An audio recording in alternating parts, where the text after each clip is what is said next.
31 тамыз күні біз Америкада дебютін жасайтын Қазақстанның ең жас перспективті кәсіпқой боксшысының жекпе-жегін тамашалаймыз. Ал оған дейін біз ол жігіт жайлы толық ақпарат берейік.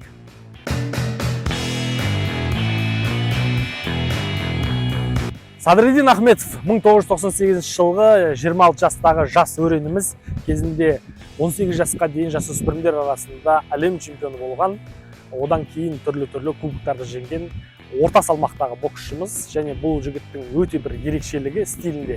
Бұл жігіттің стилі мексикалық стильге ұқсас, бойы кішкентай, денесі жалпақ және құлаштап ұрған соққыларымен көптеген жігіттердің сағын сындырып тастайды, жағымен қоса. Енді бұл жігіттің болашағы өте жарқын болған. Неге? Себебі ең алғашқы мансабының басында бұл жігіт тек қана мексикалықтарды жеңіп отырды. Және бұл мансабы енді басталып келе жатқан кезде бұл сәтте Головкин алғаш рет Альварестен жеңілген болатын. Және осы жеңілгеннен кейін Головкин ағамыздың кегін қайтарамын, Канелоны жеңетін менмін деп айқайлаған болатын. Және осы арманына әлі де жетуге мүмкіндігі бар боксшылардың бірі деп есептейміз. Себебі стиль жағынан да Альваресті жеңуге мүмкіндігі бар. Күші де тым жоғары. Бірақ өкінішке орай 2 жылдың ішінде 11 жекпе-жек өткізіп, бәрінде нокаутпен жеңіп, өте жақсы мансабын бастап келе жатып, өкінішке орай арқасынан жарақат алып, тағы да бірнеше жолдары болмай, кішкене паузада тұрып қалды. Бірақ енді Аллаға мыңда бір шүкір, кезінде Канадамен бірге жекпе-жектер өткізіп жүрген болатын, Канада елінде. Ал қазір енді міне Америкада алғаш рет дебют өткізбекші. 31 тамыз күні біз асыға күтетін жекпе-жектердің бірі дәл осы жекпе-жек болмақ. Енді Садриддин Ахметовке кеңінен тоқталайық. Бұл жігіт әлем чемпионы болды, 69 кг салмақта, жастар арасында әрине.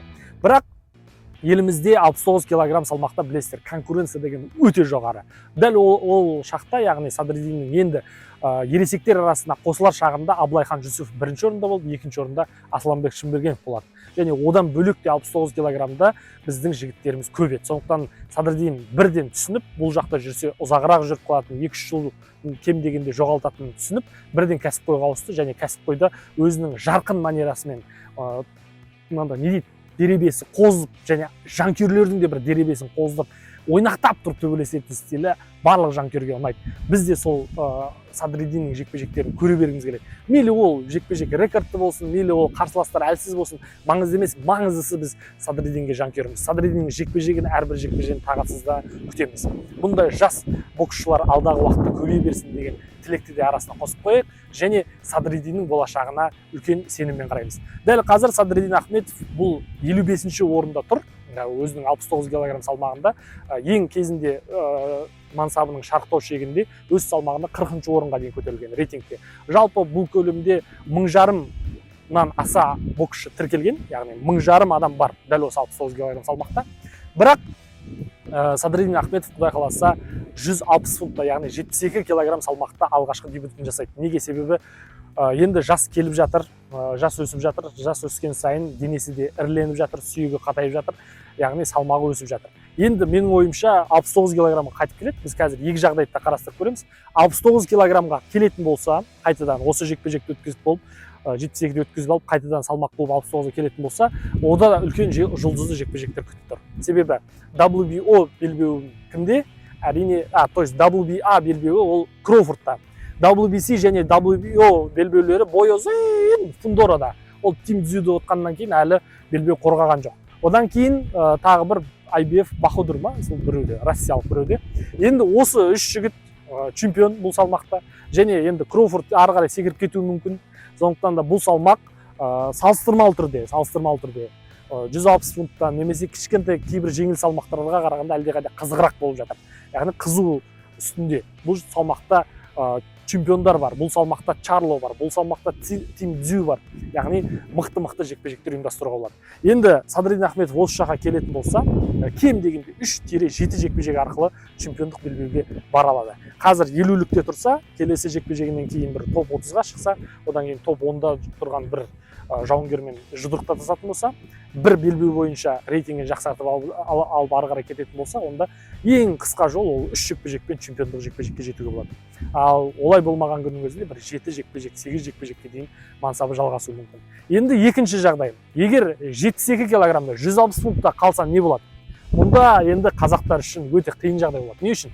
Себебі қазірдің өзінде 160 фунтта жанкүйерлер екіге бөлінді. Біреу Мейірім Нұрсұлтанов, ол рейтингте жоғары болды, оның жекпе-жегі көп, ол мықтыларды ұтты десе, екінші жағында екі белбеуі бар Жәнібек Әлімханұлы. Жәнібек Әлімханұлының мақсаты бәрімізге белгілі. Енді осы салмақта қызу талқылану жүрейін деп тұр. Екі жақ өзі тәкідақ қызып тұрған екі қазақ бар бұнда. Екеуі де перспективті, екеуінің де болашағынан үлкен үміт күтуге болады. Және оған үшіншісі келіп қосылатын болса, бұл салмақ қазақтар үшін өте талқылануы көп, өте қызықты салмаққа айналары сөзсіз. Менің ойымша Жәнібек қалған екі белбеуді алып, одан кейін бір-екі рет кездесу өткізіп, 2 жылдың ішінде қорғап, одан кейін келесі салмаққа өтетін шығар. Ал одан кейінгі қызық осы Мейірім Нұрсұлтанов пен Садриддин Ахметовтың арасында жүруі мүмкін. Менің ойымша, енді бұл пікіріммен келіспеуіміз шарт емес. Менің ойымша Садриддин Ахметов келесі абсолютті әлем чемпионы болуы мүмкін. Мейлі 69, мейлі 72, мейлі 76. Ең бастысы ол перспективті боксшы және қайтадан осындай талантын көріп, дәл қазір Эдди Хирн деген өте танымал, өте ықпалды промоутерлердің бірі дәл қазір қол астына алды. Өздеріңіз білесіздер, Головкинмен бірге жұмыс жасап жатыр. Кезінде Головкинмен бірге жұмыс жасаған, Головкиннің мансабының ең жоғарғы дәрежесіндегі кезінде жұмыс жасаған Эдди Хирнмен қазір Садриддин Ахметов жұмыс жасап жатыр. Сондықтан бұл жерде Садриддиннің болашағына сенуге үлкен негіз бар. Оның перспективасы, оның жарқын стилі Америкаға қатты ұнайтыны сөзсіз. Сондықтан да жанкүйерлер де тез жинайды, көп ақша табылады және чемпиондық белбеулерді де Қазақстанға сыйлай алады деп сенеміз. Ал сіздер өздеріңіздің пікірлеріңізді төменге қалдырыңыздар. Қазақтың жарқын жеңістері көп болсын.